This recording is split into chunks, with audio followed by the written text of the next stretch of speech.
திருநெல்வேலி மக்கள் உங்கள் அனைவருக்கும் என்னுடைய வணக்கம். வணக்கம் வணக்கம் வணக்கம் வணக்கம். எல்லாரும் எப்படி இருக்கீங்க?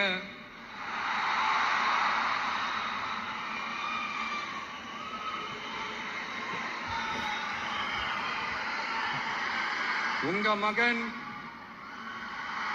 உங்க அண்ணன், உங்க தம்பி,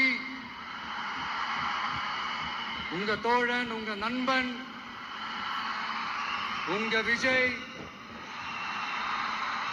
உங்களை தேடி வந்திருக்கிறேன். இந்நேரம் திமுக கையில அந்த முழு பவரும் இருந்திருந்தா, இந்நேரம் ஸ்டாலின் சார் கையில அந்த முழு பவரும் இருந்திருந்தா கண்டிப்பா இந்த நிகழ்ச்சி நடந்திருக்காது.